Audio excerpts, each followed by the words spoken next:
अब SC ST case में फर्जीवाड़ा करने वाले, गलत केस बना के केस करने वालों को भी बख्शा नहीं जाएगा। बिहार डीजीपी ने साफ चेतावनी दे दी कि अगर कोई फर्जीवाड़ा करता हुआ या फिर झूठा केस बना के किसी को आरोपी बनाता हुआ पकड़ा गया तो उसके ऊपर रिटर्न एफआईआर कर दिया जाएगा और उसके ऊपर कार्रवाई भी की जाएगी। आमतौर पे आपने देखा होगा कि कई लोगों को एसटी एससी केस में जबरन फंसा दिया गया। वो लोग निर्दोष भी थे, लेकिन चूंकि माहौल ऐसा बन जाता है कि एसटी एससी केस के लिए कोई ज्यादा प्रमाण की आवश्यकता लगती नहीं है और इस एक्ट में कहीं ना कहीं लोग ज्यादा जल्दी मुश्किल में फंस जाते हैं। और इसको लेके अब बिहार डीजीपी ने साफ चेतावनी दे दी है कि भाई साहब, अगर केस में फर्जीवाड़ा पकड़ा गया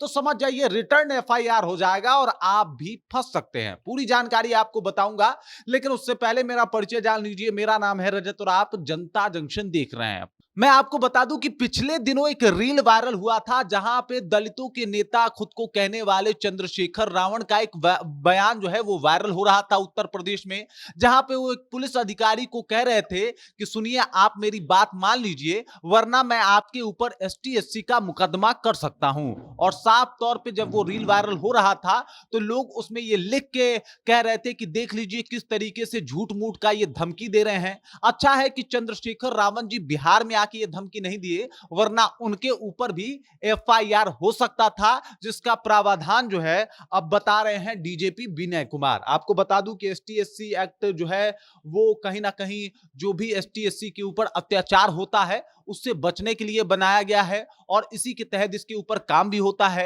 इसमें कोई दो राय नहीं है कि एसटी एससी के ऊपर अत्याचार हुआ है और इसको लेके ही इस कानून को बनाने की नौबत आई थी और इसके ऊपर कई लोगों का कल्याण भी हुआ। और ये कानून ही है जिसकी वजह से आम लोग कहीं ना कहीं उस तरीके से भेदभाव करना, छुआछूत करना बंद कर दिए। लेकिन इसका एक दूसरा रूप भी बाहर आया जिसमें कई ऐसे निर्दोष भी फंसाए जाने लगे जहां कोई ऐसा मामला होता नहीं था, लेकिन जबरन उनके ऊपर या तो किसी के कहने सुनने में बहला फुसलाकर या फिर उसे कहीं ना कहीं जबरदस्ती उस केस में फंसा के उसको सजा की कहीं ना कहीं वो की तरफ धकेल दिया जाता था। और इस तरीके के कई मामले सामने भी आए थे। इसके ऊपर विनय कुमार जो कि डीजीपी हैं बिहार के, उनका कहना है कि देख लीजिए, इससे पहले भी ऐसे केस के ऊपर कार्रवाई हुई है और जो लोग ऐसे एफआईआर, फेक एफआईआर करे हैं उनके ऊपर आगे भी कार्रवाई होगी, उनको बख्शा नहीं जाएगा, क्योंकि झूठे एफआईआर की कोई जगह नहीं है। ये हमारे डीजीपी कह रहे हैं